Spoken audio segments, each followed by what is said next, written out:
Warning: disturbing content is portrayed. Susie sat down carefully on the edge of Tate's childhood bed. She didn't pull the blanket away, didn't force Noah to look at her, instead she just sat there. Because she understood that sometimes a broken heart didn't need a lecture.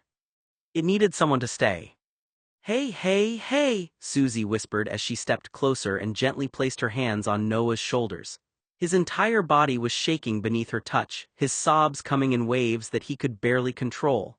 She could feel how much pain he was carrying, how deeply every memory and every loss had carved itself into him. Susie had spent her whole life hoping she would meet someone like Noah, someone who loved without hesitation, without conditions, without holding anything back. His heart was the kind of heart people searched for their entire lives, but it was also the reason he was hurting so badly. The person Noah had given that love to had rejected him, walked away from him, and chosen someone else. Tate had abandoned him and built a life with another woman, leaving Noah with nothing but memories of what they had once been. And yet, despite everything, despite the heartbreak and the betrayal, Noah's heart still reached for the same place it always had. Tate's bed. That was where Noah wanted to be, not because he didn't understand the reality of what happened, but because that space represented the one place where he once felt safe, wanted, and protected. It was the place where he believed Tate still belonged to him, even though Tate would never be there again. Susie knew deep down that someone like Tate could never truly deserve someone like Noah. Tate had everything people noticed from the outside: wealth, confidence, charm, and the kind of attractiveness that made people turn their heads. He was the type of man who always seemed to have choices, who could walk into any room and find someone willing to give him attention. He could date anyone, marry anyone, and be wanted by almost anyone. But Noah was different. Noah loved with a depth that Susie rarely saw. He didn't love someone because of their status, their appearance, or what they could offer him. He loved because his heart had chosen that person, and once it had, he gave everything. Susie knew Chloe loved Tate in the way any woman could love a man like him. Chloe barely knew the complicated parts of him, the fears, the contradictions, the emotional walls he kept hidden. She knew the version of Tate that everyone else saw.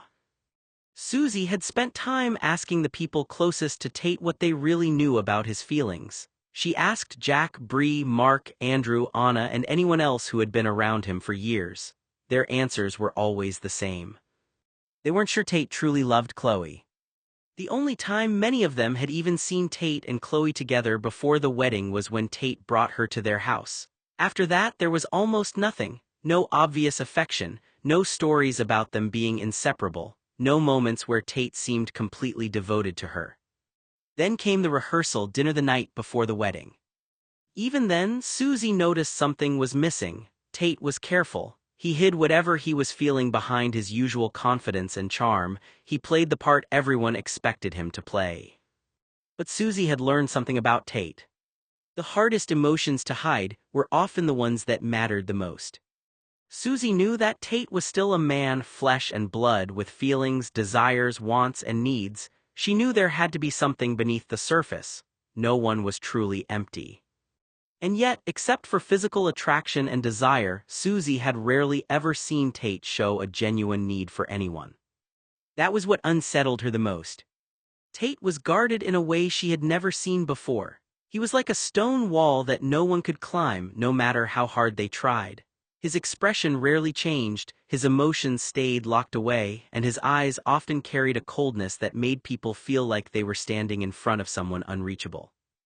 If Susie didn't know better, she might have believed Tate wasn't entirely human, that he was some kind of creature with ice running through his veins instead of blood.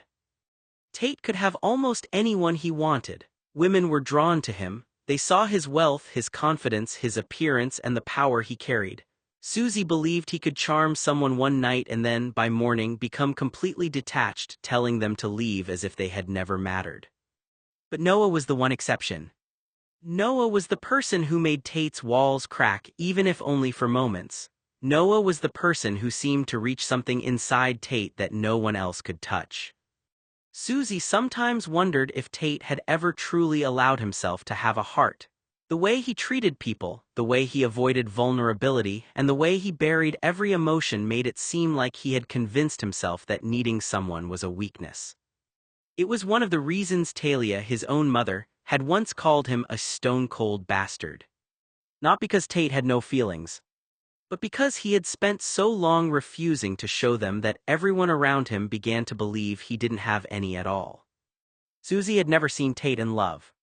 Not simply interested, not attracted, not entertained by someone's attention. She had never seen him smitten, completely infatuated, passionately devoted, or consumed by the kind of love that changed the way a person looked at the world. She had never seen Tate look at someone like they were the only person in the room. And she had asked. She had asked everyone in their friend group, Jack, Bree, Mark, Andrew, Anna, and anyone else who had known Tate for years. She wanted to know if anyone had ever seen a side of him that he kept hidden. But nobody had an answer. Susie knew it was impossible for someone to live 26 years and never fall in love. Tate might have been emotionally distant, guarded, and impossible to read, but he was still human. He wasn't a machine. He wasn't a zombie, even if sometimes he acted like he was one. Somewhere inside him there had to be a desire to be loved. There had to be someone who made him feel something powerful enough to break through all those walls. No one could go their entire life without wanting someone's heart. Tate had to have been in love at least once. But knowing Tate, Susie believed that if it ever happened, nobody would have known. He would have hidden it, buried it beneath his pride, his silence, and his carefully controlled emotions. He would have acted like nothing affected him, even if someone had completely changed him on the inside. That was the most frustrating thing about Tate. Susie didn't believe he was incapable of love. She believed he was terrified of letting anyone see how much he could feel. Susie had never seen Tate desire someone so completely that he would do absolutely anything to have them. Not once. She had watched women flirt with him, chase him, and fall hopelessly for him. Tate was handsome, wealthy, intelligent, and possessed the effortless confidence that made people gravitate toward him. If he wanted someone's attention, getting it was never difficult. But he never seemed to need anyone. He never pursued anyone with reckless abandon. He never looked lovesick, heartbroken, or completely captivated by another human being. Whatever emotions he felt, he kept them buried so deeply that no one ever saw them. Then came one night at Brown University. It wasn't a formal dance or an elegant gala. Just another student party. The gym had been transformed with flashing colored lights, artificial fog, and oversized speakers pumping out one synth-pop song after another. Students packed the dance floor while a DJ stood behind his booth, seamlessly blending one song into the next. Susie stood with the others, laughing as she watched Noah and Tate dancing together. Then the familiar opening notes of "It's My Life" by Talk Talk echoed across the room. Susie smiled immediately. Everyone who knew Tate knew that song. Whenever it came on, something about him softened. Noah would pull him farther onto the dance floor, and for a few minutes Tate stopped looking like the composed, emotionally distant man everyone knew. He laughed. He smiled. He actually looked like he was enjoying himself. Noah matched every step, the two of them moving effortlessly together as though they'd danced to the song 100 times before. Then "It's My Life" ended. Without warning, another song faded in. The beat was different. Darker. More hypnotic. Susie frowned. She didn't recognize it. Then the lyrics began. "Obsession" by Animotion. The transformation in Tate happened instantly. His smile disappeared. His entire body froze for the briefest second. Without saying a word, he placed both hands on Noah's chest. Then, surprisingly, he pushed Noah several feet away. Not angrily. Not violently.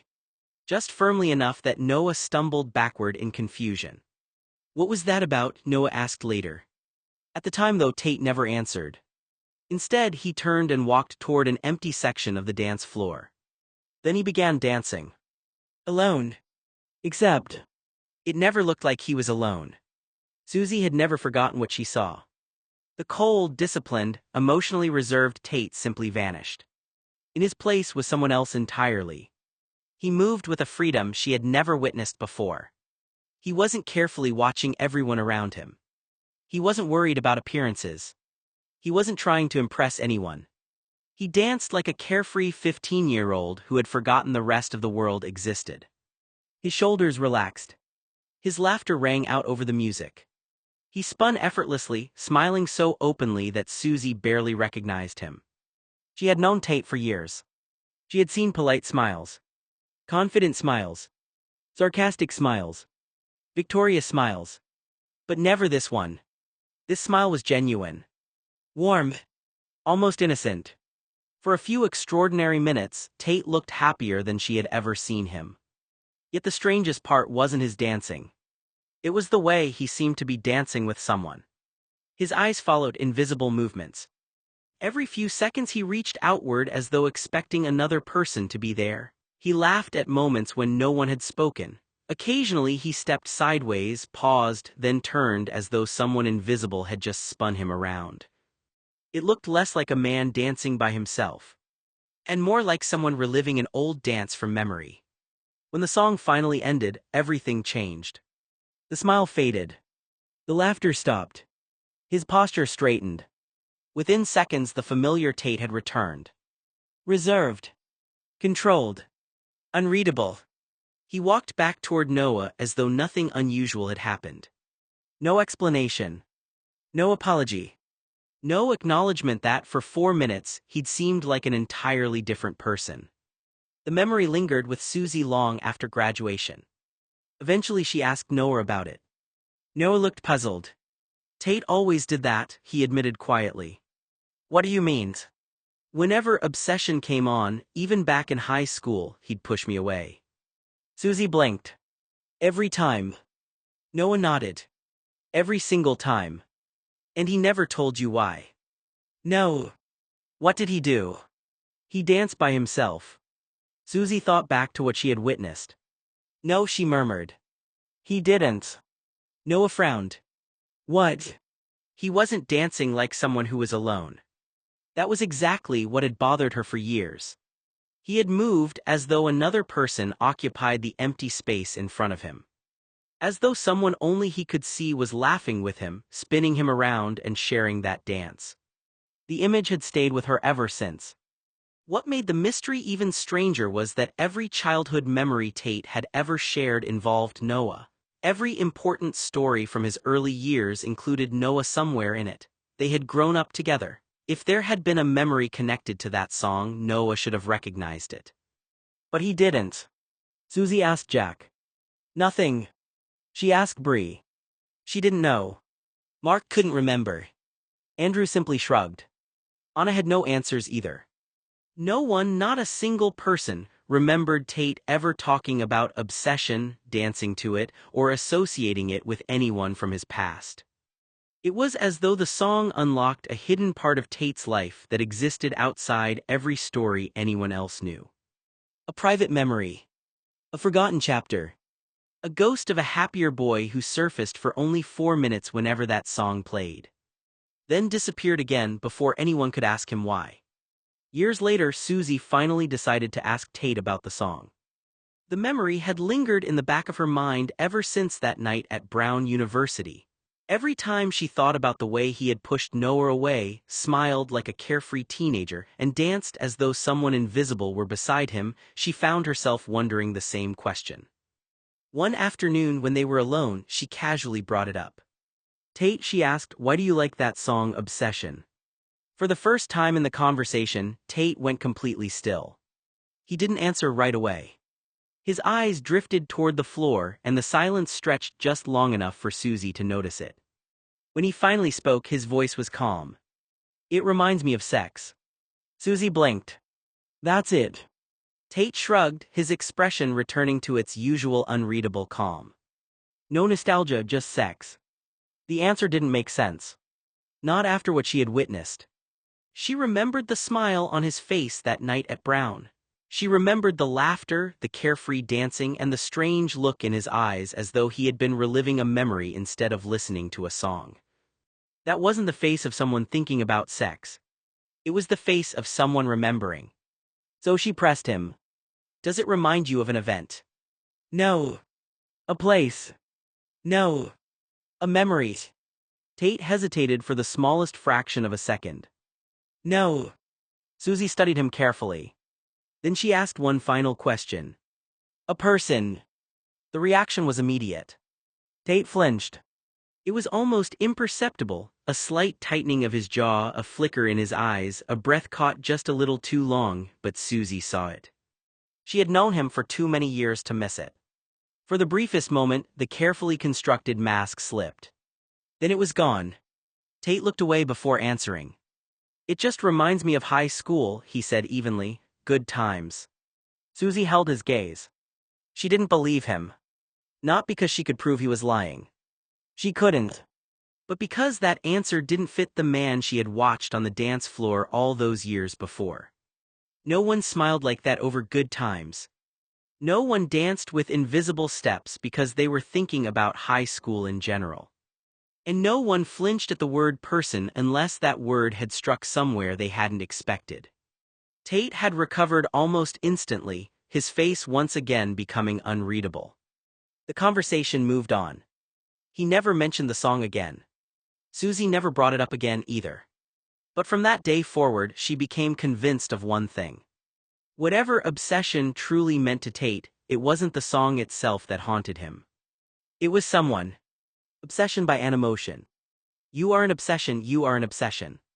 I cannot sleep. I am a possession, I am your possession. Unopened at your feet.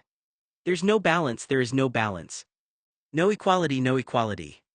Be still, be still. I will not accept defeat, accept defeat. I will have you. Yes, I will have you. I will find a way and I will have you. Like a butterfly. A wild butterfly. I will collect you and capture you. You are an obsession. You're my obsession. Who do you want me to be? To make you sleep with me. You are an obsession. You're my obsession. Who do you want me to be? To make you sleep with me. I feed you, I drink you. My day and my night. I need you, I need you. By sun or candlelight. You protest, you want to leave. Stay, oh, there's no alternative, there's no alternative. Your face appears again. I see the beauty there. But I see danger. Stranger, beware. Of circumstance in your naked dreams. Your affection is not what it seems. You are an obsession. You're my obsession. Who do you want me to be? To make you sleep with me. You are an obsession. You're my obsession. Who do you want me to be? To make you sleep with me. My fantasy has turned to madness, has turned to madness. And all my goodness has turned to badness, has turned to badness. My need to possess you has consumed my soul. My life is trembling, I have no control. I will have you. Yes, I will have you. I will find a way and I will have you. Like a butterfly. A wild butterfly. I will collect you and capture you. You are an obsession. You're my obsession. Who do you want me to be? To make you sleep with me. You are an obsession. You're my obsession. Who do you want me to be? To make you sleep with me. You are an obsession. You're my obsession. Who do you want me to be? To make you sleep with me. You are an obsession. You're my obsession. Who do you want me to be? To make you sleep with me. You are an obsession. You're my obsession. Who do you want me to be? To make you sleep with me. You are an obsession. You're my obsession. Who do you want me to be? To make you sleep with me. You are an obsession. Susie found Talia sitting on the back patio, quietly enjoying a cup of tea while the afternoon breeze rustled the trees. Can I ask you something a little strange? Susie said. Talia smiled over the rim of her cup. When have your questions ever been ordinary? Susie laughed softly before taking the chair beside her. It's about a song. Talia nodded. Go ahead. Obsession by Animotion. Talia tilted her head. I remember that song. I've listened to it a few times now, and the more I hear it, the less it sounds romantic. It isn't particularly romantic, Talia replied. Susie frowned. So what is it about? Talia took a thoughtful breath.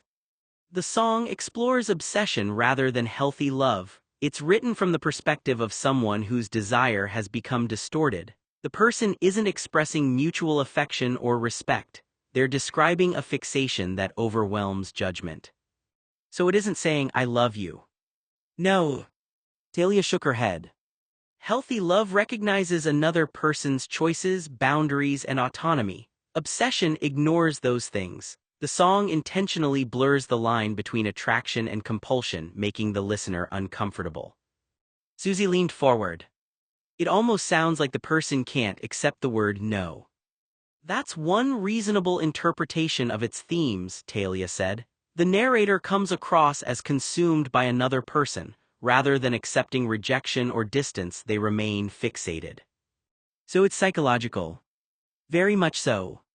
Talia rested her cup on the table. Many people read the song as portraying an unhealthy emotional state, someone whose identity has become wrapped up in possessing another person rather than relating to them as an equal. Susie was quiet. So could it be about a stalker? Talia answered carefully. It can certainly evoke the mindset of someone who is obsessively fixated. Stalking behavior is characterized by repeated unwanted attention, monitoring, or pursuit despite another person's wishes. That kind of conduct is harmful and violates another person's boundaries. Susie nodded slowly. And what about an abusive partner? The same principle applies. Talia's voice remained calm. Someone who believes, if I can't have you willingly, I'll make you stay, isn't expressing love, that's coercion and control. Healthy relationships depend on mutual choice and respect. Once someone treats another person as something to possess, the relationship has become unhealthy. Susie looked down at her hands. The lyrics almost sound like someone trying to pull another person into a relationship no matter what. They can certainly be interpreted as describing manipulative or compulsive thinking, Talia replied.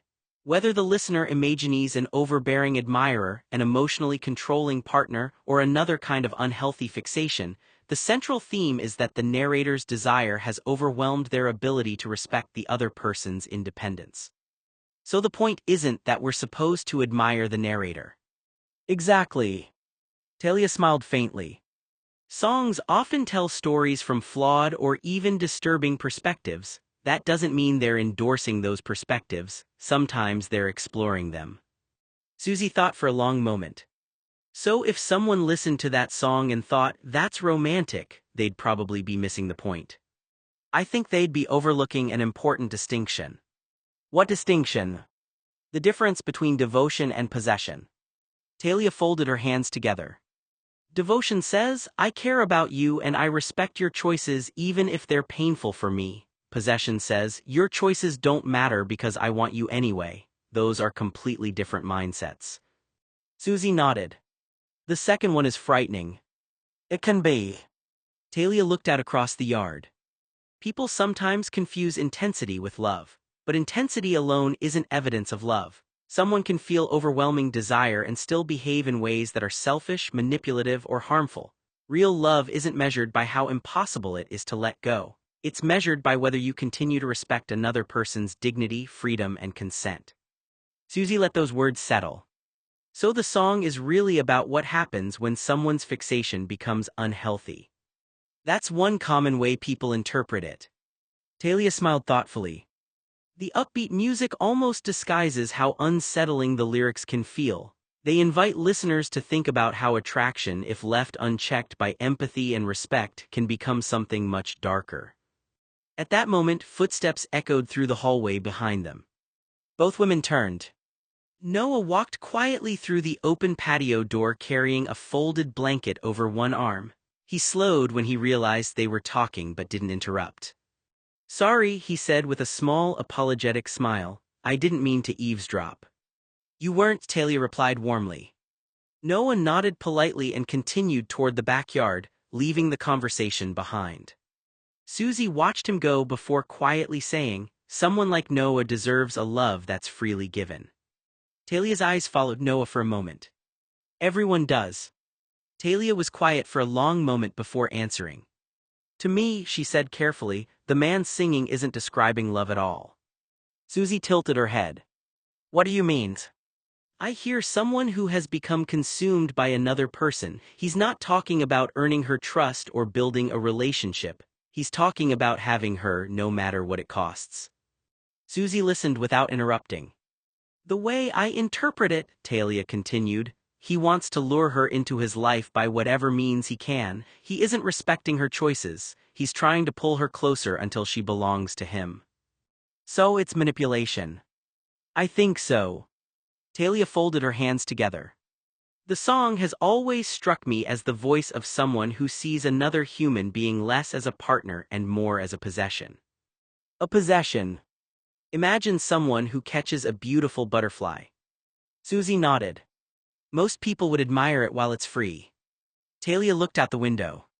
But this person wants to pin it to a display board so it can never fly away again. It doesn't matter whether the butterfly is happy. It doesn't matter whether it wants to leave. The only thing that matters is that it belongs to the collector.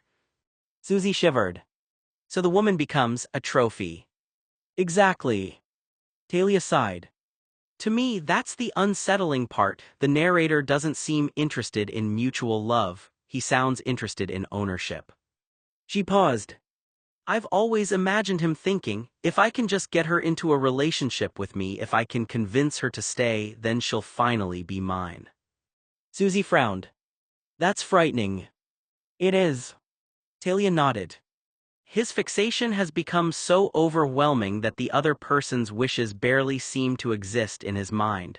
He isn't asking, do you want this too? He's consumed with what he wants. So it sounds like the way a stalker thinks. In my interpretation, yes. Talia chose her next words carefully.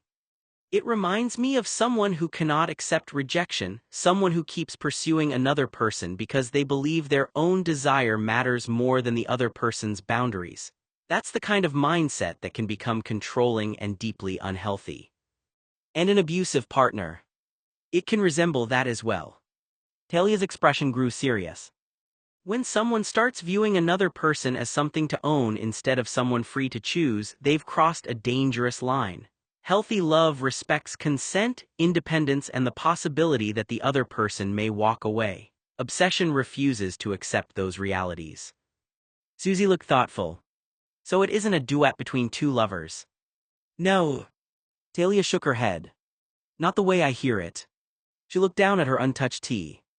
I hear a portrait of fixation, a person whose longing has become so distorted that another human being has stopped being a person and become an object to capture.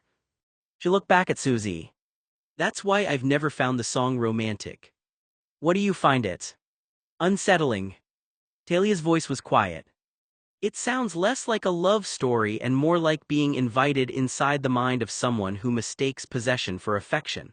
That's what makes it memorable to me, not because it's celebrating that mindset, but because it's portraying how disturbing that kind of obsession can be.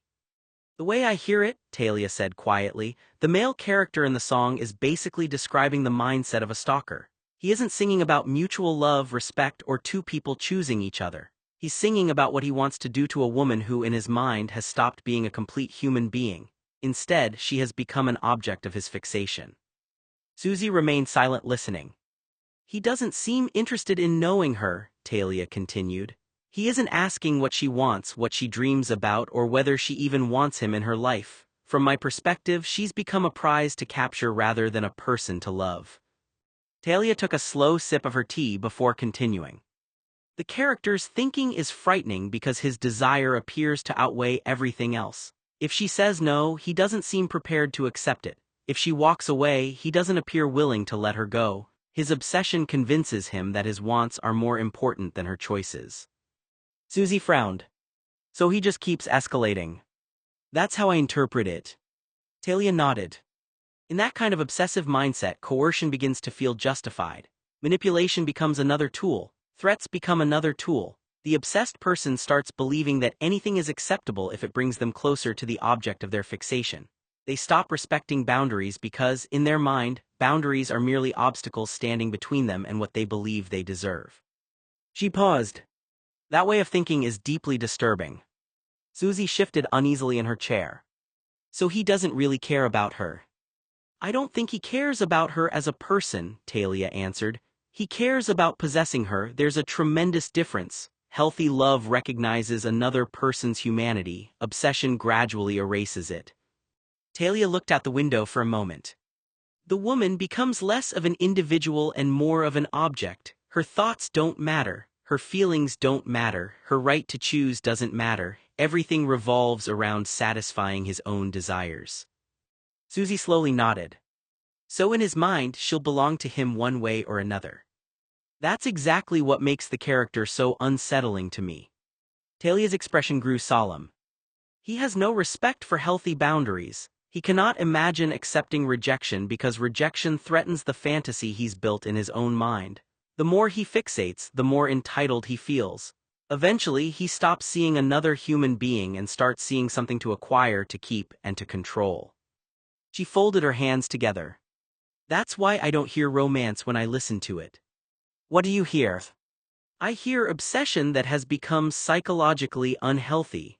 I hear someone whose need for control has overwhelmed empathy, compassion, and respect. Susie looked thoughtful. So his goal isn't really a relationship? No. Talia shook her head. His goal is access to her attention, her time, her body, her life. Everything becomes centered on control rather than mutual affection. She sighed quietly. That's why the song has always unsettled me. To me, it's less a conversation between two lovers and more a glimpse into the distorted thinking of someone who believes another person's autonomy no longer matters. Susie was quiet for several seconds. It sounds more like a predator than a lover. Talia gave a slow nod. That's the impression it leaves on me. Predatory thinking treats another person as something to pursue, corner, and possess rather than someone whose consent and freedom deserve absolute respect. That's what makes the character feel so disturbing. The song doesn't strike me as romantic at all. It feels like a portrait of obsession that has crossed the line into something dark, controlling, and frightening. Susie stared at Talia in stunned silence. She felt a chill crawl down her spine. Horrifying, she whispered. If that's what the song sounds like to you, then why would your son like it? Talia shrugged, though her expression suggested she had asked herself stranger questions about Tate over the years. Who knows, she said with a faint sigh. My son has always been difficult to understand. She gave a small humorless smile. Tate likes the chase. Women have always pursued him, and when he does pursue someone, perhaps he imagines himself as a lion stalking its prey. Susie's eyebrows rose. That doesn't exactly make me feel better. Talia laughed softly. It wasn't meant to. She leaned back in her chair. But honestly, I doubt he's thinking about the lyrics very much. Tate has always appreciated music for its rhythm, its beat, and the way it sounds. I wouldn't be surprised if he simply enjoys the synthesizers, the tempo, and the energy of the song. You really think that's all it is? I do. Talia nodded. I've known plenty of people who loved songs without paying the slightest attention to what the words actually meant. Sometimes people hear a melody and never stop to analyze the lyrics. Susie looked down at the patio stones. But when I saw him dance to that song, she hesitated. He didn't look like someone who was just enjoying the beat. Talia's smile faded. No. Susie slowly shook her head. He smiled. Talia looked puzzled. Tate smiles. No, Susie replied quietly, not like that. She remembered the expression perfectly. He looked younger, almost carefree. He laughed. He danced like he didn't have a single responsibility in the world. It was like I was watching a 15-year-old boy instead of the man we all know. She swallowed. And the strangest part was that he didn't dance like he was alone. Talia remained silent. It looked like there was someone standing in front of him, Susie continued, someone only he could see. The two women sat quietly for a long moment. Finally Talia sighed. I honestly don't know what to make of that. Susie nodded slowly. I don't think it's just the beat. No. Susie looked toward the window, her thoughts still lingering on that night at Brown. No. Her voice was barely above a whisper. I think that song means something to Tate. Talia studied her face for a moment before looking away. Perhaps. It wasn't a denial. But it wasn't an answer either. Susie wasn't convinced. Not even a little. Noah looked up from where he sat as Susie turned toward the doorway. Linus was standing there. Tate's godfather had come to stay for a few days. In his hands was the same tray Talia had carried upstairs an hour earlier, the food still untouched. I thought I'd save you a trip, Linus said as he stepped into the room. He had arrived just in time to overhear the last part of Susie and Talia's conversation about the song Obsession. The moment Susie finished describing her interpretation of the song, Linus's expression darkened. His face twisted with unmistakable disgust. It wasn't directed at Noah. It wasn't even directed at Tate. It was a reaction to the disturbing interpretation Susie had just described. The idea of someone viewing another person as an object to possess, manipulate, or control clearly revolted him. "That's one of the most unsettling descriptions of a song I've ever heard," Linus muttered, shaking his head as he carried the tray farther into the room. "If that's truly how someone thinks, they don't understand love at all." "Who likes that filthy song?" Linus muttered, reaching for a glass of lemonade from the tray. Susie looked over at him. "Tate seems to like it." Linus raised the glass halfway to his mouth. Then he stopped. Slowly, he lowered it without taking a sip and looked directly at Susie. "Really?" he asked, his voice suddenly much quieter. "How long has he liked that song?" The question sounded casual. Almost too casual. Noah, still sitting beside Talia, gave a tired shrug. "Since high school," he said. After thinking for a moment, he corrected himself. "Maybe even junior high." Linus didn't respond. He simply stared down into the pale yellow lemonade swirling gently inside his glass. The room fell silent. Something in Noah's answer seemed to strike him. His expression changed almost imperceptibly, the easy composure draining from his face. His eyes became distant, as though an old memory had surfaced without warning. Susie exchanged a puzzled glance with Talia. "Linus?" she asked softly. He didn't answer. Instead, he carefully set the untouched glass back onto the table. For several long seconds he remained perfectly still, his gaze fixed on nothing in particular. It looked as though a realization had just dawned on him. "Oh shit, excuse me."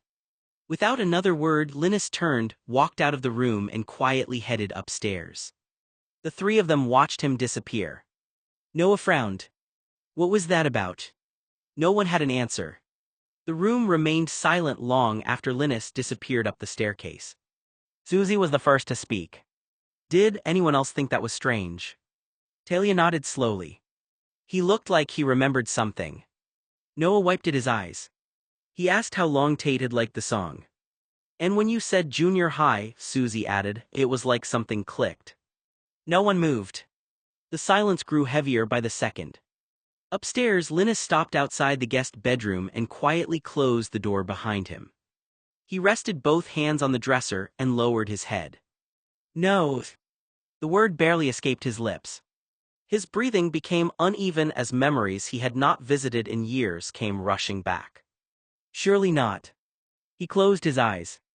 Upstairs, Linus leaned against the closed bedroom door, his heart beating a little faster. He had heard that song before. Not just on the radio. Not just at parties. He knew exactly who liked it and why.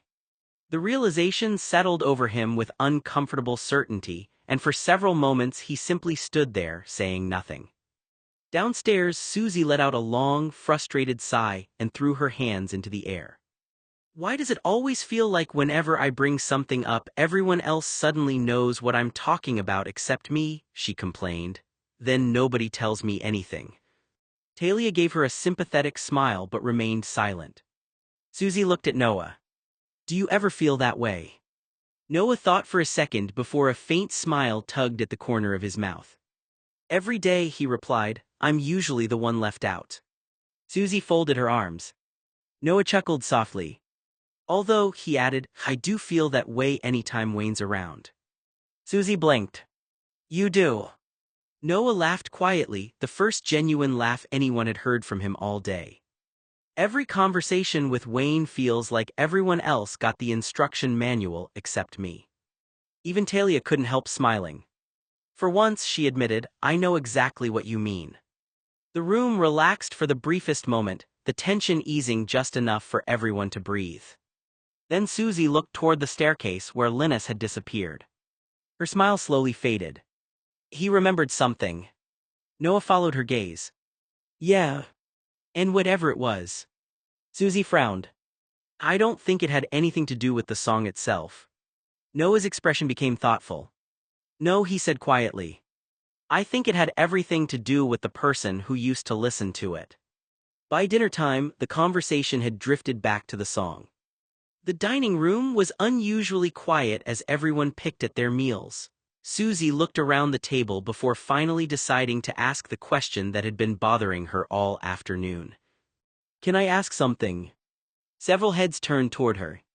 It's about that song, Obsession. She looked across the table at Tate's father. Do you know why Tate likes it?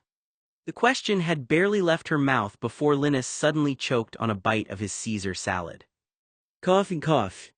His face turned red as he reached for his water. Terence quickly leaned over and gave Linus several firm pats on the back. You all right? Terence asked. Linus nodded, still coughing. I'm fine. After taking a long drink of water, he finally caught his breath. Terence looked back at Susie and shrugged. I don't usually keep track of my son's music preferences, he said. If I had to guess, it was probably one of his girlfriend's favorite songs, or maybe someone he hooked up with introduced him to it. He stabbed another piece of lettuce with his fork. I'm sure Linus would know better than I would. With that, Terence returned to eating his salad as though the matter were settled. Susie wasn't satisfied. Not even close. She slowly turned her attention toward Linus. He had gone unusually quiet. His fork rested untouched beside his plate. Linus, Susie said gently. He looked up. You seem to know something. Linus forced a faint smile. What makes you think that? You nearly choked when I mentioned the song. Around the table, everyone looked at him. For a long moment, Linus said nothing. Then he picked up his napkin and carefully wiped the corners of his mouth. I simply swallowed the wrong way. Susie raised an eyebrow. I don't think that's all it was. Linus met her gaze but offered no explanation. Instead, he calmly picked up his fork and resumed eating, though his appetite had clearly disappeared. The silence around the table grew heavier. Susie couldn't shake the feeling that everyone else was standing in front of a puzzle whose picture had already come together. Everyone. Except her. I'm waiting, Susie said. She folded her arms and looked directly at Linus. Linus stared back at her for several seconds, hoping she would eventually lose interest. She didn't. Then under the table, Susie gently kicked his foot. Linus looked down in surprise before looking back up at her. A tired sigh escaped him. You're not going to let this go, are you? Nope, Susie replied immediately. The certainty in her voice made Linus close his eyes for a moment. Fine, he muttered. Across the table, Terence immediately looked at him. It wasn't an angry look. It was a warning. A silent message that said, do not get involved in Tate's stupidity. Linus noticed. Everyone noticed. But Susie was already waiting. Linus cleared his throat. One of Tate's high school teachers liked the song. Susie blinked. A teacher. Linus nodded slowly. Yes, probably that woman who used to call the house all the time. The moment those words left his mouth, the atmosphere at the table changed. Terence's eyes snapped toward Linus. The look on his face was immediate and unmistakable. Stop talking. Linus froze. He realized he had said more than he intended. The room became quiet. Susie looked between the two men. What woman? Linus opened his mouth then stopped. For the first time all evening, he looked uncertain. No. He shook his head. I'm probably wrong about that. He quickly picked up his fork. Forget I said anything. He took another bite of his salad and forced himself to focus on his plate. I'm just going to start eating again. Susie stared at him. She knew that look. It was the look of someone who had accidentally revealed a piece of information and was desperately trying to put it back. She glanced at Terence. He was avoiding eye contact. That only made her more suspicious. Because now she knew something. The song wasn't just a random song Tate liked. Somewhere in Tate's past, there was a story attached to it. And once again, everyone seemed to know the story except her. Terence let out a long sigh. It was the sigh of someone who had absolutely no desire to be part of the conversation, but he could feel everyone waiting for an answer. I really don't want to get involved in this, he said. Susie looked at him expectantly. But Terence looked down at his plate. When Tate was in high school, there was an incident. The table immediately went quiet. One of his teachers became a little too fixated on my son, Terrence continued carefully, and I had to get a restraining order. The words hung in the air. Susie's expression changed. Noah looked up. Even Talia seemed surprised. Before anyone could ask another question, Linus suddenly spoke. Isn't that the lady teacher Tate loved? The reaction was immediate. Noah flinched. The fork in his hand stopped moving. Susie turned sharply toward Linus. What? Terrence's head snapped toward him. The look he gave Linus was unmistakable. A warning. A silent demand to stop talking. Linus seemed to realize immediately that he had said too much. Terrence cleared his throat. And that's all I'm going to say about it. He looked around the table. That's the story I'm going with. Nobody spoke. Terrence picked up his fork again, trying to return to his meal as if the conversation had never happened. Can we please change the subject? But nobody moved. Everyone's mouths were slightly open. Susie looked from Terrence to Linus, then finally to Noah. The mystery surrounding the song had just become far more complicated. The teacher. The song. Tate's reaction. The way Linus had recognized something nobody else seemed to understand. It suddenly felt like there was an entire chapter of Tate's life that everyone had carefully avoided discussing. And once again, Susie found herself standing outside a door that everyone else seemed to know how to open. Linus suddenly started laughing. It wasn't a normal laugh. It was one of his little villain laughs, the kind that made everyone at the table stop and stare because it sounded like he had just remembered something only he found amusing. A slow grin spread across his face as he shook his head. Terrence looked over at him. For a second he tried to maintain his serious expression. Then he started laughing too. Not loudly. Not because the situation was funny to everyone else. It was the kind of laughter shared between two people who had just remembered the same private joke. Susie looked between them, completely confused. What? Neither man answered. Linus leaned back in his chair, still amused, while Terrence covered his mouth with his hand, trying to regain his composure. You two know something, Susie said suspiciously. Terrence immediately stopped laughing. No. Susie raised an eyebrow. That was definitely a yes. Linus glanced at Terrence, and the two exchanged another look. It was the kind of look that said they had a history, a memory, and an entire conversation happening without saying a single word. Noah noticed it too. Why does everyone do that? He muttered. Susie looked at him. Do what? Act like Tate came with a secret instruction manual that only certain people have read. That made Linus laugh again. Terrence shook his head. You have no idea. Susie leaned forward. That's exactly the problem, nobody tells me anything. Linus smiled, but this time there was something more thoughtful behind it. Maybe some things are complicated. Susie crossed her arms. That's what everyone says when they don't want to explain. Terrence picked up his fork again. Let's just eat.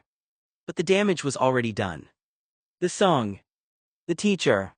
The strange reaction. Linus and Terrence laughing like they shared some hidden memory. Susie knew there was something there. And whatever it was, it went back much further than anyone wanted to admit. Linus couldn't stop laughing.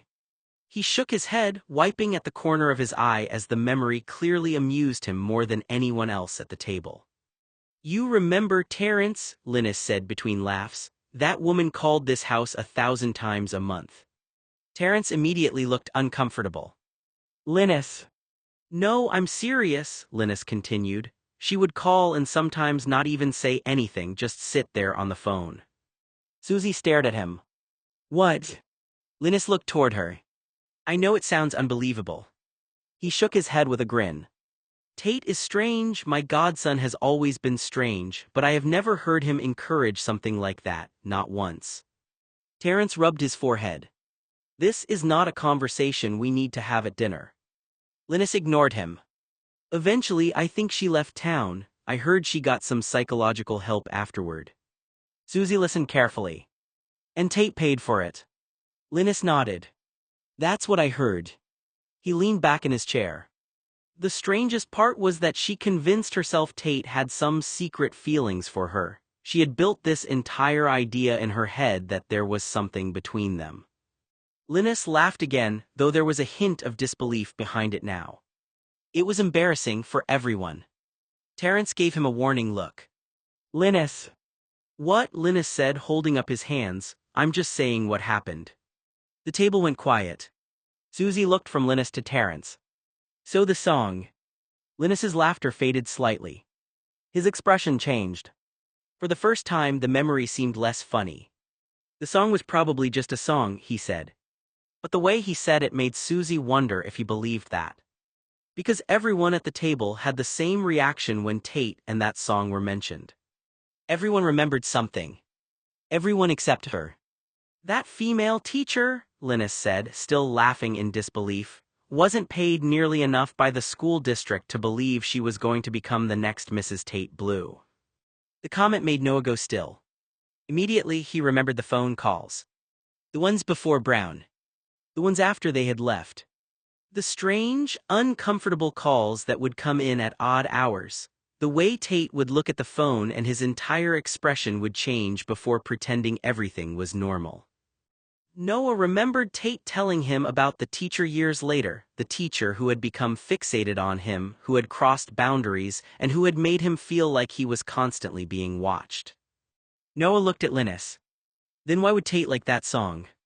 The room became quiet. "If that song is about obsession," Noah continued, "and it reminds him of someone who acted like that toward him, why would he even want to hear it?" Linus opened his mouth to answer. Then he started laughing again. Not because Noah's question was funny. Because the memory that came back to him was so unbelievable that he almost couldn't believe it had happened. "I think the last time Tate saw her he was 15, Linus said, shaking his head. "There was another incident in the high school boys' shower." Terence immediately looked over. "Linus." But Linus sighed. "I'm just saying what happened." He leaned back in his chair. "She crossed a serious boundary and ended up in a shower with Tate. He was washing his hair and the woman just got in with him. He screamed and someone heard it and came to his rescue. She was trying to cop a feel or something. The teacher absolutely should not have been in the boys' locker room area while the students were changing after practice." Susie's expression changed.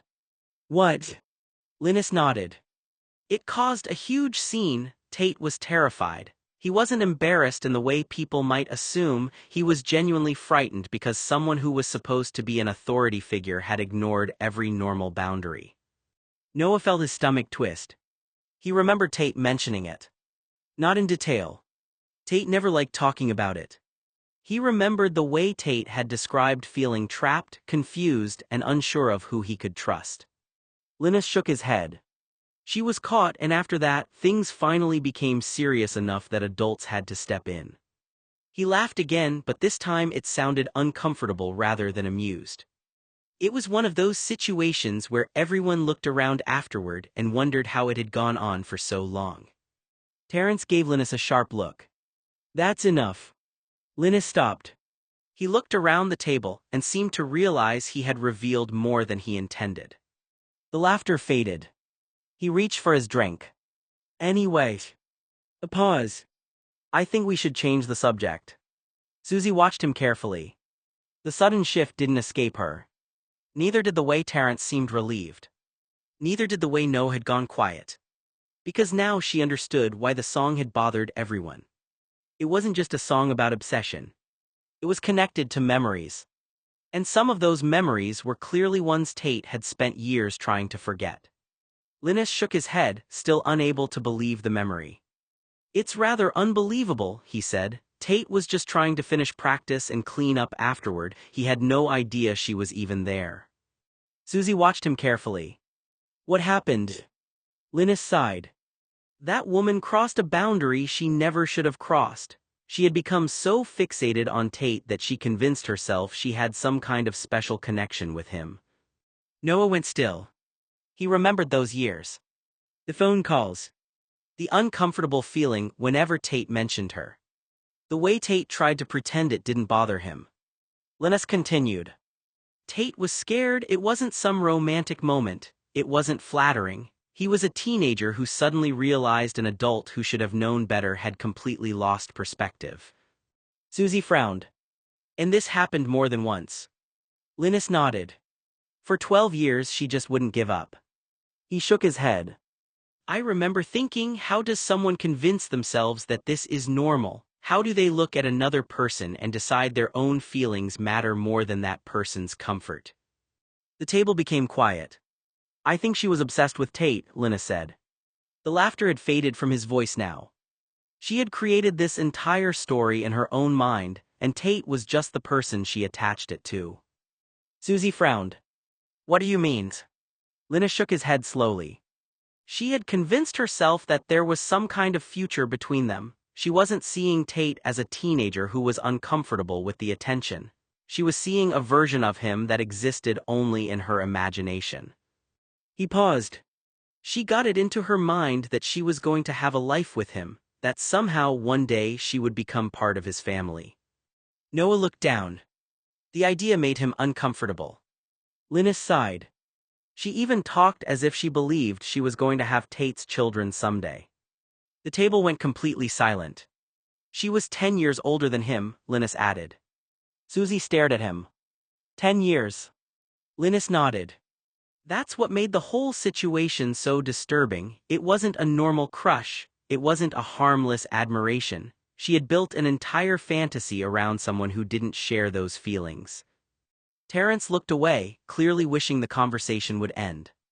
That was the problem, he said quietly. She wasn't seeing Tate for who he actually was, she was seeing the person she wanted him to be. Linus nodded. Exactly. He looked toward Noah.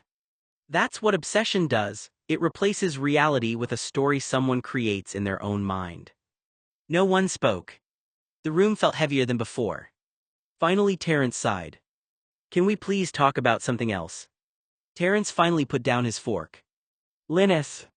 Linus looked over. Terrence's expression was serious. Can we please change the subject? The room fell silent. Linus studied him for a moment. Then nodded. Fine. But everyone at the table understood why Terrence wanted the conversation to end. The story wasn't funny.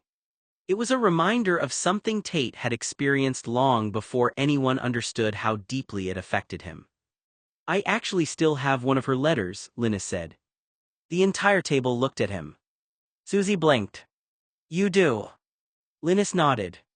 She mailed it to the house when Tate was 18. He was away at Brown only his second month of university. Noah looked up. A letter? Yes. Linus shook his head. It was 18 pages long, 18. The woman just kept writing and writing. It was like she had created an entire relationship in her own mind and decided Tate was already part of it. Susie stared at him. What did it say? Linus hesitated. Mostly the same thing over and over. She wrote about the future she imagined with him, the life she believed they were supposed to have. She talked as if decisions had already been made, as if Tate had agreed to something he had never agreed to. Susie's expression hardened. That sounds terrifying. It was disturbing, Linus admitted. He looked down at his plate. She described a fantasy where Tate was completely devoted to her, even though there was no evidence he felt that way. She wasn't writing to him as an equal person. She was writing to the version of Tate she had invented in her own mind. Noah was quiet. He could almost imagine Tate receiving the letter. The disbelief. The discomfort. The feeling of someone else trying to decide his life for him. Linus sighed. The strangest part was how certain she sounded. There was no hesitation, no understanding that Tate might not want the same things. Susie shook her head. How did anyone let it get that far? Linus opened his mouth. Actually, it wasn't technically a crime until she started. Linus. Terrence's voice cut through the room. Everyone looked at him. His expression was firm. One more word and we're going to have a problem. Linus stopped. For once he didn't argue. He simply nodded. Fine. The table fell silent again. Susie looked from Linus to Terrence. She had started the conversation wanting to understand why Tate liked a particular song. Instead, she had uncovered another piece of a much larger story. A story about boundaries. A story about obsession.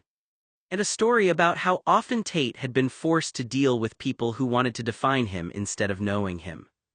It wasn't a crime until, Linus began. Susie immediately repeated the words, curious. Until what? Terrence sighed. Linus looked across the table at him. The look on Terrence's face stopped him. It wasn't anger exactly. It was a warning. A very clear warning. Linus stared back for a moment, then seemed to understand.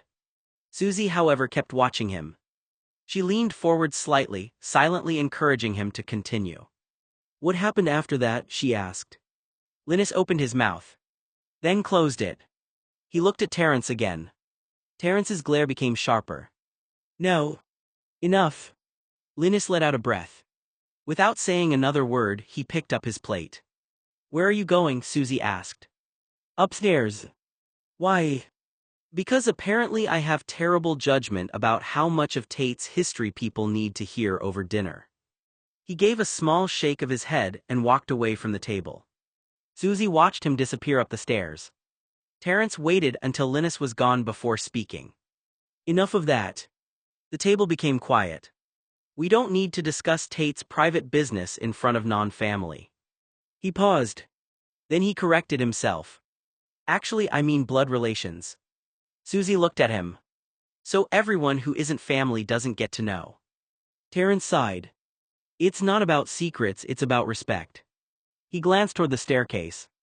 Tate has spent his whole life having people make assumptions about him, tell stories about him, and decide they understand him without asking. Noah looked down. Terrence continued. I don't think Tate wants his unfortunate love life discussed by everyone he went to school with. The words hung in the room. Susie looked thoughtful. For once she didn't argue. Because beneath all the strange stories and uncomfortable memories, she understood one thing. Tate had always been surrounded by people who wanted something from him. Attention. Affection. A fantasy. Maybe the reason he kept so much hidden wasn't because he had nothing to say. Maybe it was because too many people had already decided they knew his story before he ever got the chance to tell it himself. I took care of it, Terrence said. His voice was calm, almost dismissive, as if he wanted everyone at the table to understand that the situation had already been handled. Tate has actually had 3 people become overly fixated on him. Susie looked up. 3. Terrence nodded. 1 in high school and 2 after Brown. He leaned back in his chair. That comes with the territory sometimes. Tate is a wealthy heir. He has a public image, a certain amount of attention around him, and there are people who become attached to the idea of him rather than the actual person. Susie frowned. So you're saying this is just because of his status?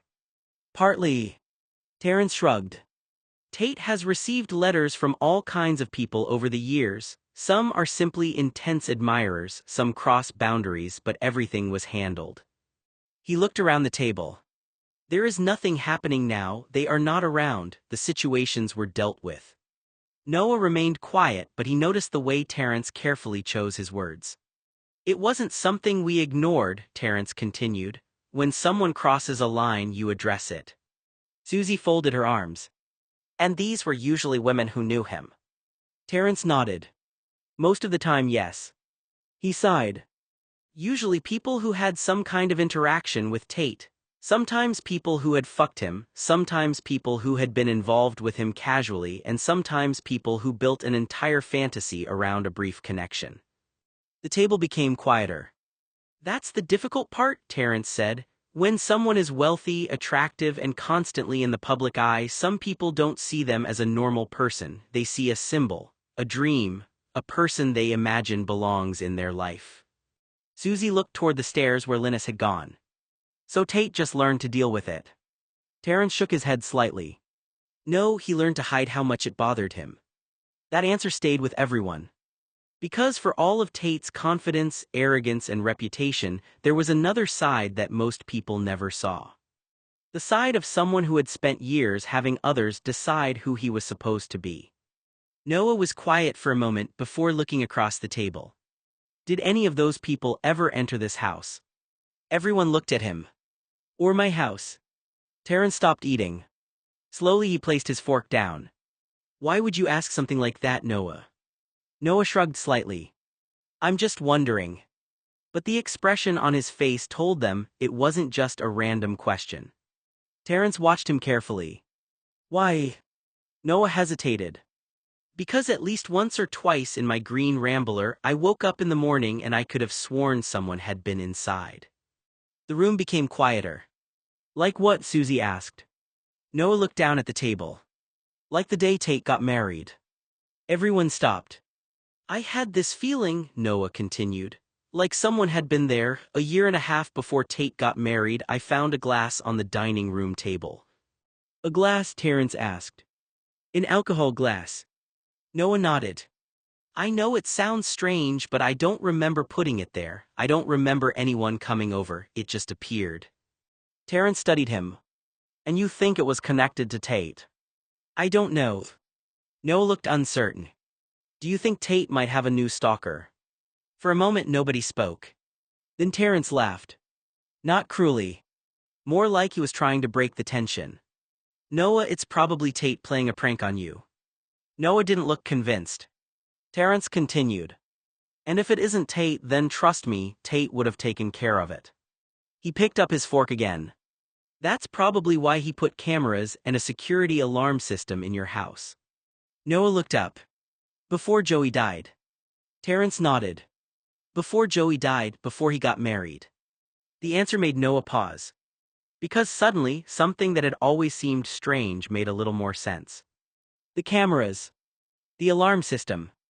The extra security. He had always assumed Tate was being controlling.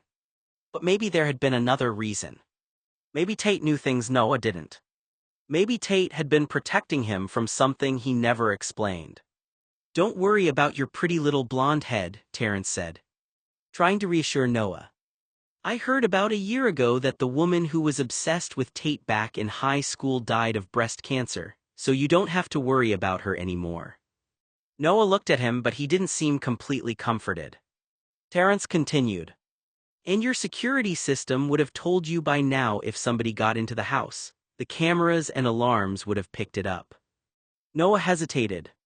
You said the cameras and security system were set up a year before Tate's wedding day. Yes. Then how did the person get into my house without triggering the alarm or setting off the cameras on June 12th of this year? Terrence frowned. You have to know the code to bypass the system. Noah looked down. That's what I thought. A silence settled over the table. Terrence studied him. What exactly happened? Noah took a slow breath. A year and a half before Tate got married, someone entered my house. Everyone became quiet. They left an alcohol glass on the dining room table. Terrence opened his mouth, but Noah continued. This happened before the security system was added to the property. The system wasn't installed until later. The security system was turned on and you needed a code to bypass it. He looked up. But somebody still got into my house. Terrence watched him carefully. Noah swallowed. And it wasn't a glass this time. Susie noticed the change in his voice. What then? Noah looked uncomfortable. The cologne. The cologne, Terrence repeated. Noah nodded. It was different than my brand, I could smell it. Whoever the intruder was stole the photograph and frame of Uncle Joey. I've never found it. I thought I was sleepwalking. Honestly, I was open to the idea until I went to a sleep doctor 6 months ago and they told me I don't sleepwalk, so it was definitely a burglar. He rubbed his hands together nervously. I know how this sounds, but I know the smells in my own house. I know what belongs there and what doesn't. Nobody interrupted. And then there was the gun. The room went completely still. A gun? Terrence asked. Noah nodded. Someone left a gun on my dining room table. His voice became quieter. I'm not imagining it. Noah looked shaken now, almost frustrated that he had to convince everyone. I know what happened. Terrence stared at him. The joking, dismissive expression he had worn earlier was gone. Because a forgotten glass was one thing. A strange smell was another. But a weapon left inside someone's home was something else entirely. And for the first time, Terrence didn't immediately have an answer.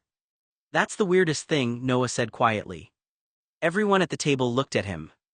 Every time somebody walks through my house while I'm asleep, the cameras never pick it up and the alarm never goes off. He shook his head, clearly frustrated. It's like it's a ghost or something. Susie frowned. A ghost? Noah immediately shook his head. Not literally, I mean, it feels impossible. He looked at Terrence. Either the person knows the code, or they somehow know how to get around the system. Terrence remained silent. But I never gave the code to anybody, Noah continued. Nobody else knows it. His voice became more serious. Nobody. The room grew quiet. Noah looked down at his hands. I keep trying to explain it to myself. Maybe I forgot something, maybe there was some simple reason, but every time something happens it doesn't make sense. He swallowed. The glass, the smell of cologne that wasn't mine, the gun. He looked back up. I know what I saw. Terrence studied him carefully. Noah wasn't acting paranoid. He wasn't trying to create drama. He looked genuinely unsettled. And the worst part, Noah said, is that whoever it is doesn't leave any sign they were there. He gave a small uneasy laugh. Except somehow I always know. Susie glanced at Terrence. The earlier confidence he had shown was gone. Because the question wasn't just who could get inside. It was how someone could get inside without leaving evidence. Terrence finally spoke. Noah. He paused. Are you absolutely certain you never gave that code to anyone? Noah immediately nodded. Yes. A long silence followed. Then Noah added quietly. That's why it bothers me. He looked toward the staircase. Because if nobody knows the code. His voice dropped. Then how does someone keep getting in? Noah took a slow breath. There's more. Everyone looked at him. Every time I smelled the cologne in my house, he said quietly, it wasn't just once, it happened twice. Susie frowned. Twice. Noah nodded. Both times it was the same feeling, like someone had been there. He looked down. And I checked the footage. Terrence's expression changed. What footage? The recordings from my security system. Noah swallowed. Whoever came in, the footage was gone. The table went silent. Deleted, Noah continued, not missing because of some glitch, it was deleted and recorded over. Terrence stared at him. You're sure? Yes. Noah's voice became more frustrated. Somebody knows how to do it, they know where the cameras are, they know where the recordings are stored, they know how to remove the evidence. He rubbed his face. I feel like I'm going crazy. Susie immediately looked at him. Noah. No, that's what it feels like. His voice cracked slightly. I kept thinking maybe I was imagining it, maybe I was half asleep, maybe I was making connections that weren't there. He shook his head. I thought I was sleepwalking. Terrence leaned forward. And I went to a doctor. Noah looked around the table. They ruled it out. The room became even quieter. I wasn't sleepwalking. He exhaled. I thought I was losing my mind. Susie reached over and touched his arm. But it hasn't happened recently. Noah shook his head. No, not for 6 months. That should have been reassuring. But the uncertainty still remained. Noah looked toward the empty space across the room. I keep wondering. He hesitated. What if I do have a stalker? Nobody answered immediately. Because unlike before when the stories had been about Tate's past, this was about Noah. His house. His safety.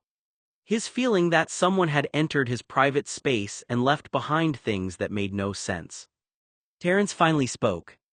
Then we need to look at what actually happened. Noah looked at him. Not guess, not assume, we find out. For the first time that night, nobody laughed.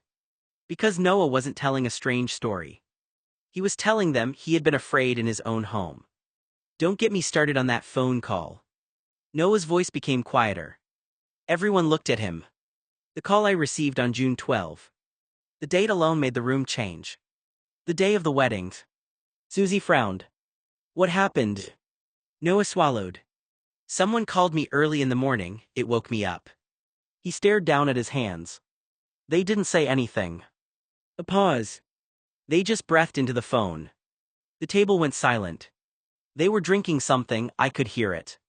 Terrence's expression hardened. And then, Noah looked up. Then they played something. What? Noah hesitated. An old home movie. Nobody spoke. A recording from my family's home videos. Susie stared at him.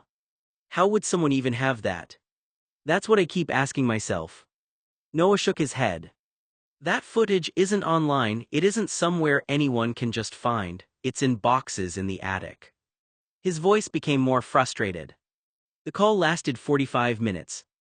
Terrence's fork stopped moving. 45 minutes. Noah nodded. They never said a word, they just let the recording play. He looked unsettled.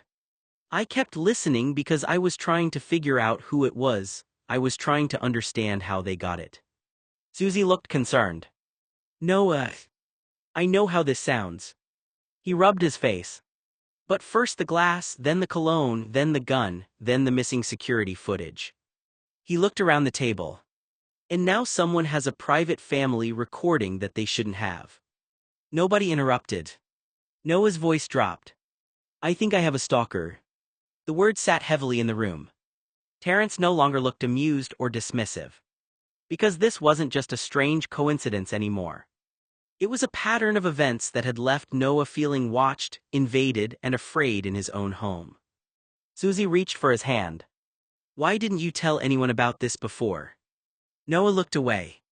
Because I thought I was losing my mind. A long silence followed. But I'm not, he said quietly. I know what happened. Noah sat quietly for a moment before speaking again. I picked up some of Tate's old stalker calls back in the 80s and early 90s. Everyone looked at him. At first, I thought it was the same person, the calls kept happening and then suddenly. He paused. They stopped. When? Susie asked. Early 1993. Noah shook his head. The person never called again. Terrence watched him carefully. And you think the call on the wedding day was connected? Noah nodded slowly. I do. He looked uncomfortable even saying it out loud. I think the person who called me on the wedding day was Tate's stalker. A silence followed. But you said she's dead. Terrence nodded. Yes. Noah looked down. That's the part I can't figure out. He took a deep breath. So either I have a second stalker. He hesitated. Or I'm starting to lose it. After dinner, Noah found Linus upstairs. He was standing in front of the laundry closet, searching through the shelves for a clean towel before taking a shower. Noah leaned against the doorway. Looking for something. Linus glanced over. Just a towel. Then his expression shifted slightly. I heard Tate is staying in Europe. Noah nodded. Yeah. Linus shook his head. He missed his own uncle's funeral. There was a bitter laugh in his voice. Real class act, I'll give him that. Noah frowned. Tate can be an asshole, he admitted, but if he didn't come he must have his reasons. Linus turned around and looked at him. For a moment he said nothing.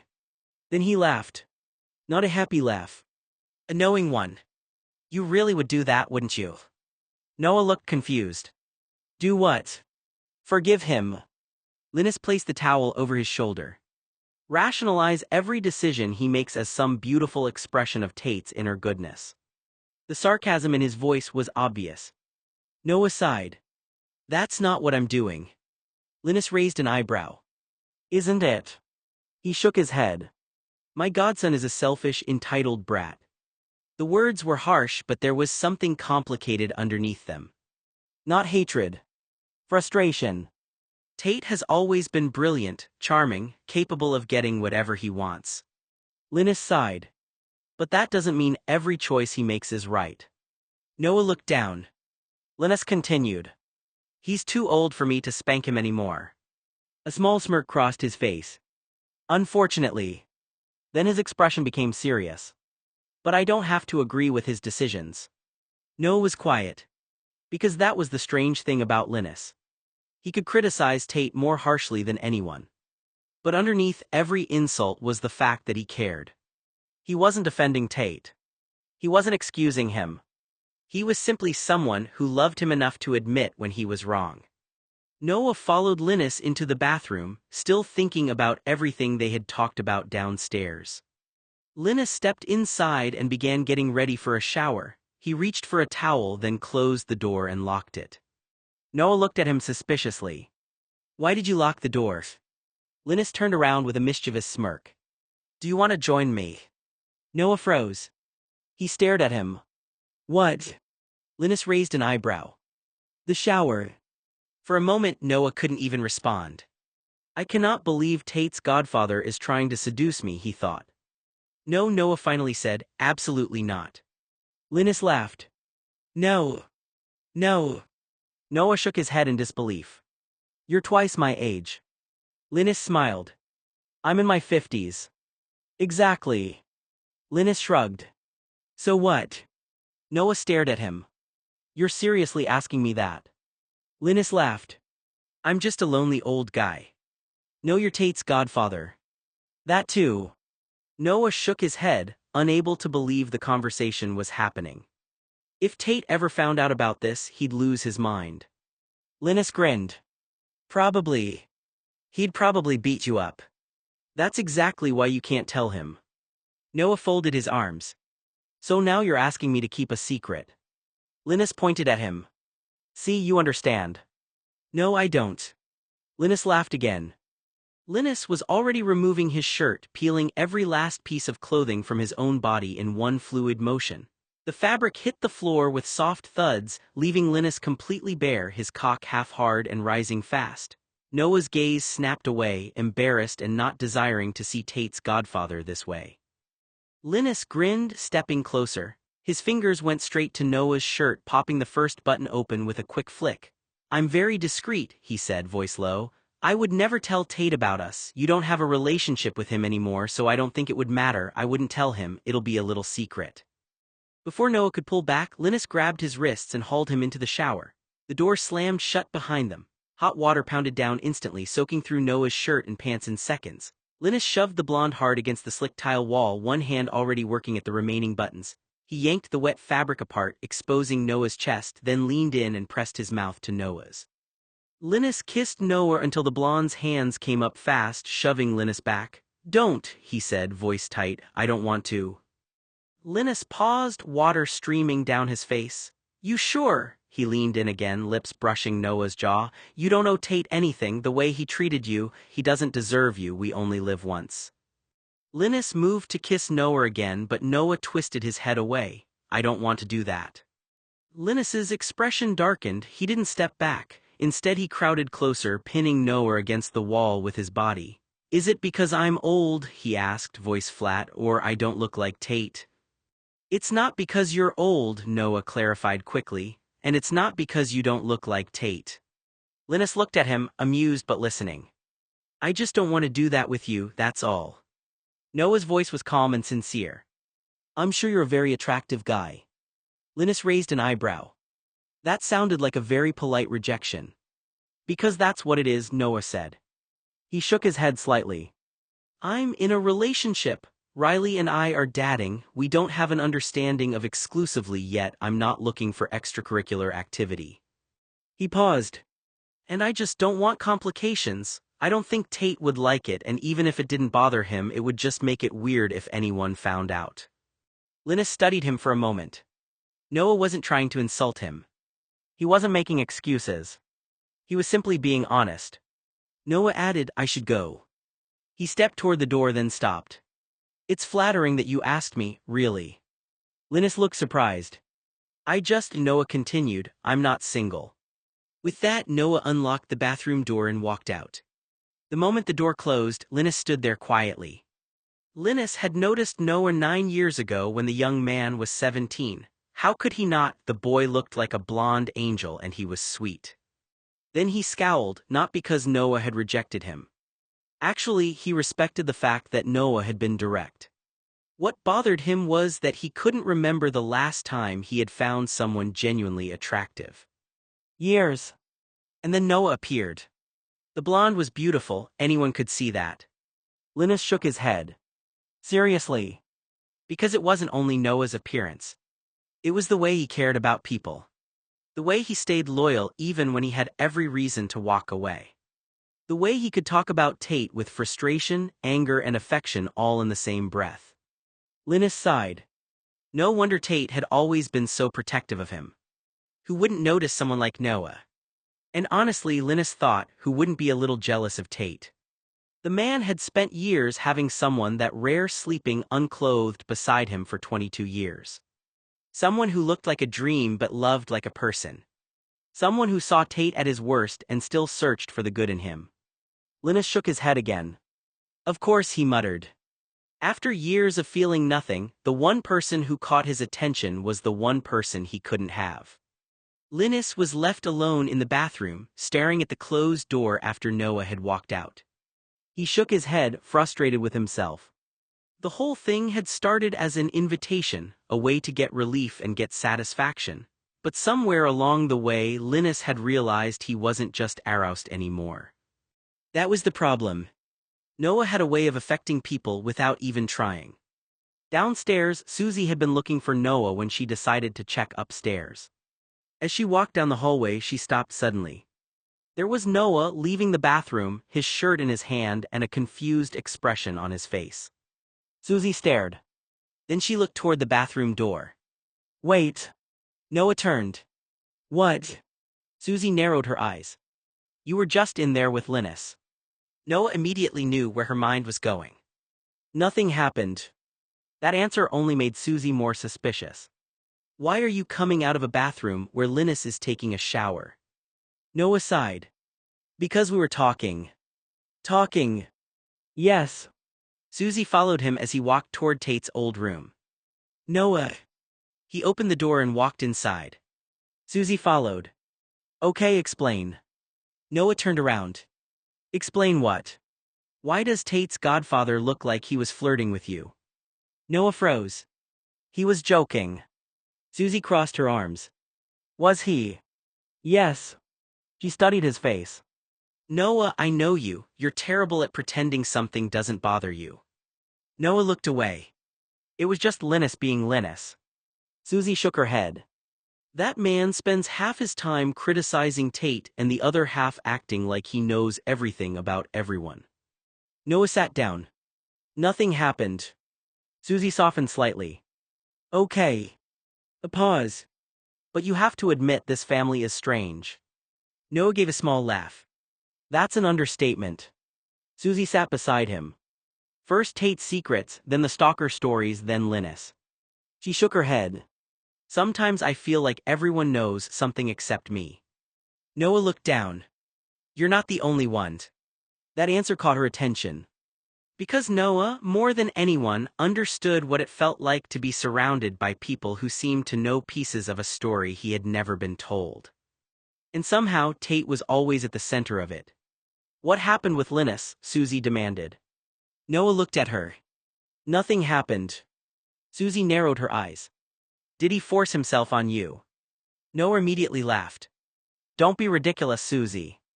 His expression softened. No, nothing like that happened. Then what did happen? Noah sighed.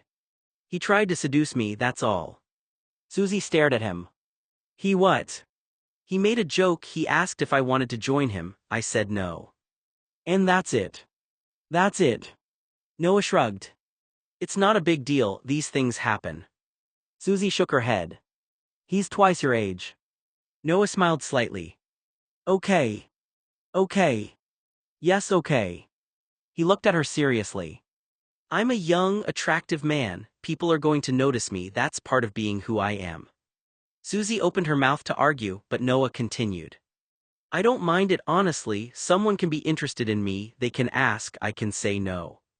He shrugged. That's what happened. Susie studied him. You really aren't upset? No. Noah shook his head. I told him no, he respected it, I'm not going to turn it into something bigger than it was. He paused. But please don't tell anyone. Susie looked surprised. Why? Because I don't want it to become awkward. He looked away. Linus is Tate's godfather, the last thing I need is for this to become some huge family issue. Susie nodded slowly. I understand. She hesitated. Although I think Tate would be furious if he knew. Noah laughed quietly. I think Tate would be furious if he knew Linus borrowed a towel without asking. That made Susie smile. But honestly, Noah continued, it doesn't matter. Susie looked at him. What do you mean? Noah took a breath. I have no plans on seeing Tate again. The smile disappeared from his face. I mean it. He looked around the room that once belonged to Tate. Tate and I won't be in the same room ever again if I can help it. Susie stayed quiet. Noah's voice became calmer. So honestly, it doesn't really matter what makes Tate unhappy or what makes things awkward. He shook his head. I'm not going to be affected by it because we won't be around each other. The words sounded certain. But Susie noticed something underneath them. Not anger. Not hatred. Something much sadder. Like Noah was trying to convince himself that goodbye was easier if he made it permanent. Susie's phone suddenly rang. She glanced down at the caller ID. The second she saw the name, her jaw tightened. Noah noticed the expression on her face. Who is it? Susie ignored him for a moment and answered. Hello, asshole. Noah immediately looked at her. There was only one person who could make Susie answer a phone call like that. Yeah, I'm talking with Noah. A pause. No, I'm at your parents' house. She listened for a moment, then smirked. No, actually, funny story. Noah's eyes narrowed. He had a feeling he wasn't going to like whatever came next. Your godfather tried to seduce Noah in the shower. Noah's face immediately turned red. Susie. She laughed. The voice on the other end clearly reacted because her smile grew. Yeah, that's what I said. Noah covered his face with his hand. He didn't need to hear the other side of the conversation to know who it was. Tate. Somehow, despite everything, Tate had called at the exact wrong moment. Susie continued, enjoying herself. Anyway, you have a good day. She paused. Enjoy that. Then she hung up. The room went quiet. Noah stared at her. Why did you do that? Susie looked innocent. Do what? Tell him that. Oh, come off it. She crossed her arms. After everything he did to you, if it bothers him, maybe he deserves to be bothered. Noah shook his head. Susie. He laughed despite himself. You are impossible. She smiled. Maybe. Then she studied his face. Aren't you going to ask? Noah looked confused. Ask what? Susie leaned closer. Ask me. Ask you what? She smiled. If Tate sounded jealous. Noah went quiet. For a second the room felt different. Because despite all his promises that he was done with Tate, despite saying they would never be in the same room again, there was still a part of him that reacted whenever Tate's name came up. Noah looked away. Susie. She raised an eyebrow. Well. Noah sighed. I don't care. But Susie noticed he answered a little too quickly. And she smiled because she knew him well enough to recognize when Noah was trying very hard not to admit something. Noah tried very hard not to wonder. He told himself he didn't care. He told himself Tate's reaction didn't matter anymore. But Susie was watching him with a knowing smile, and Noah could tell she was waiting for him to break. The room became painfully quiet. Every second felt like walking on eggshells. Noah looked away, trying to focus on anything else. Finally he sighed. Fine. Susie's smile grew. No, I said I don't care, but you're not going to act normal until I ask, are you? Nope. Noah shook his head. You really are impossible. I know. He hesitated. Then almost reluctantly he asked. Well, was he? Susie tilted her head. Was he what? Noah narrowed his eyes. You're doing that on purpose. Maybe. He sighed. Was Tate angry? Susie's smile became wider. About what? Noah stared at her. Susie. She laughed softly. Fine. She leaned back. Was Tate angry about Linus? Noah tried to keep his expression neutral. He failed. Susie noticed immediately. And she smiled. Yes. Noah looked down. He was. Susie nodded. He was angry, not jealous. The answer sat between them. Noah told himself it didn't matter. Tate being angry shouldn't matter. But somewhere deep down, the fact that Tate cared enough to react still landed differently than Noah wanted it to. Susie watched him carefully. Interesting. What? You said you didn't care. I don't. Then why did you ask? Noah opened his mouth. Nothing came out. Susie smiled. Exactly. Noah shook his head. You are enjoying this way too much. A little. She laughed. Because for someone who says Tate doesn't matter anymore, you still seem very interested in whether or not he was jealous. Noah looked away. That's not what this is. Sure. Susie didn't push further. She didn't need to. Because she already knew the answer. Noah could walk away from Tate. He could say goodbye. He could convince himself that the past was over. But some feelings didn't disappear just because someone decided they should. Chloe waited until Talia's SUV disappeared down the street before she sent a quick text to the 3 women she trusted most. Less than half an hour later, the front door swung open without ceremony. Mia entered first in an ivory designer blouse and tailored slacks, followed by Serena in an elegant cream dress, while Brooke stepped inside wearing an expensive navy pantsuit with a handbag that cost more than most people's monthly rent. The 3 wealthy socialites greeted one another with air kisses before settling into the enormous living room. Upstairs, Susie slept soundly, exhausted from the emotional strain of the previous few days. Downstairs, Noah stood in the kitchen rinsing and slicing fresh strawberries, arranging them neatly onto a serving platter for when Talia returned from shopping. He could hear the women's voices carrying through the open floor plan but paid them little attention. Brooke crossed one leg over the other and looked directly at Chloe. So? She asked, what did you call us over for? Chloe hesitated. She glanced toward the staircase before looking around the quiet house. It's empty, she said quietly. It's just Susie upstairs sleeping and Noah in the kitchen. The 3 women exchanged curious looks. Finally Chloe sighed. Tate still hasn't come back. The honeymoon, Serena asked carefully. Chloe gave a bitter, humorless laugh. Apparently. The way she said the word made all 3 women cringe. Everyone in their social circle already knew the truth. Tate wasn't spending his honeymoon with his wife after Chloe returned for Tim's funeral. He was still living it up in Milan, surrounded by glamorous women, attending exclusive parties and acting as though he were an unmarried millionaire. Meanwhile, Chloe remained behind in his mother's house, still wearing her wedding ring, trying to pretend everything was normal. An uncomfortable silence settled over the room. Brooke finally broke it. So, your husband is on your honeymoon. Without you, Mia finished. Chloe slowly nodded, humiliation washing over her face. That's about the size of it. None of the women knew what to say. They had attended the extravagant wedding as bridesmaids only days earlier. They had smiled for photographs, toasted the happy couple, and believed they were witnessing the beginning of a fairy tale marriage. Instead, the groom had effectively abandoned his bride before the celebration was even over. Serena shook her head in disbelief. I've heard of husbands taking business trips after a wedding, she murmured.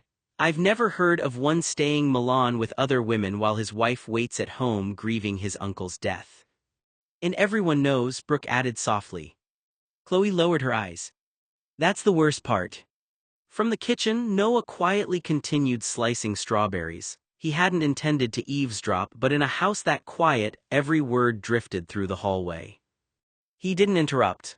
He simply kept cutting the fruit, letting the steady rhythm of the knife drown out a conversation that sounded less like gossip and more like the slow collapse of a marriage.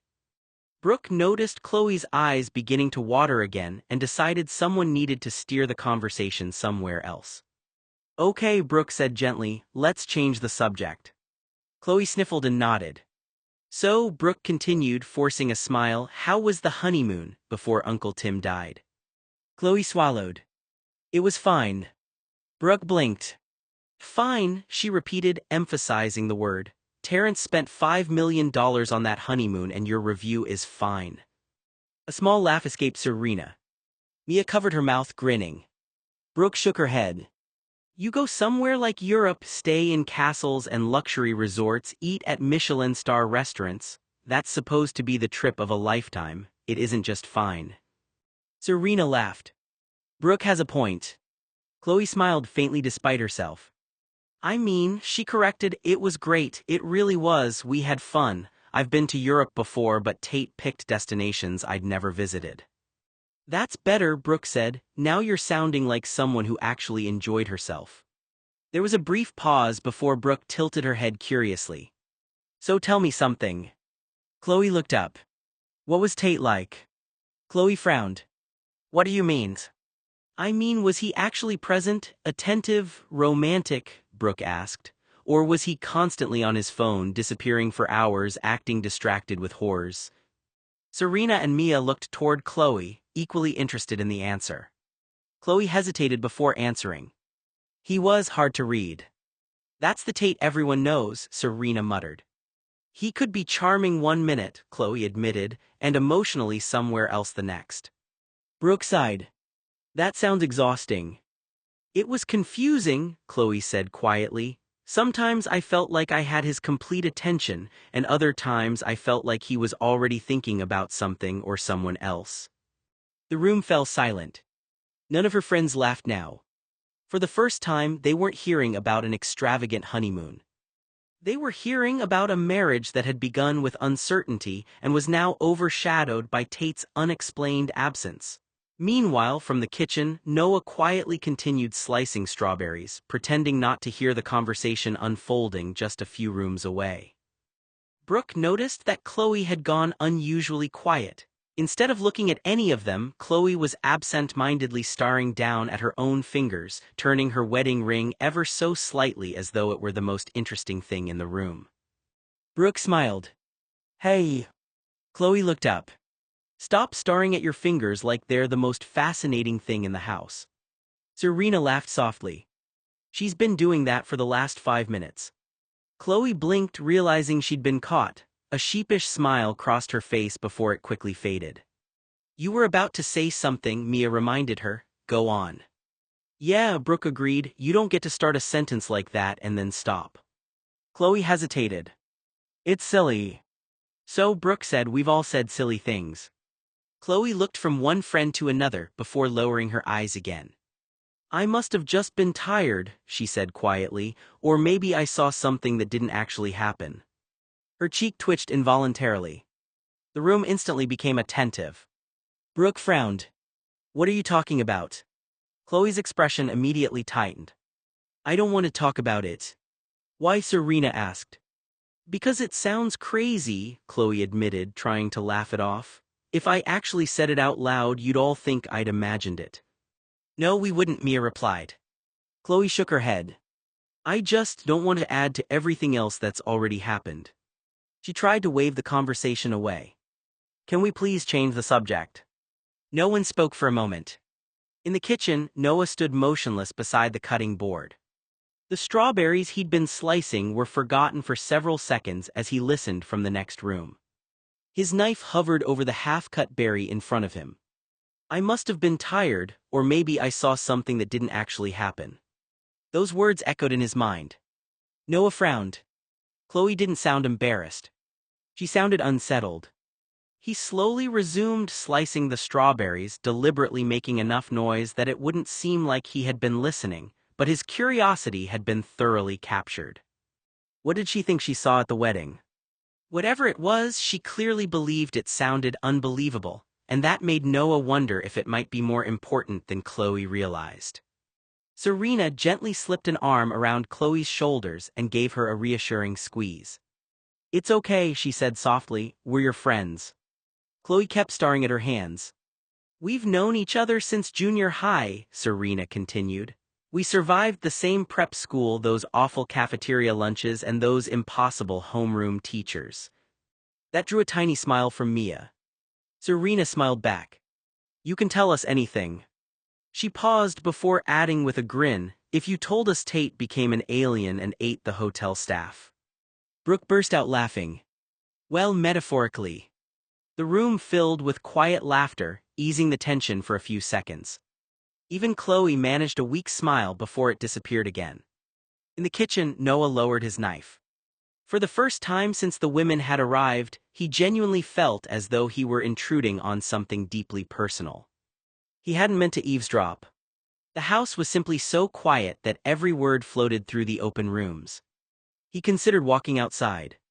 Instead, he remained where he was, silently arranging the sliced strawberries onto the serving platter, trying to make himself as unobtrusive as possible. Chloe sniffled.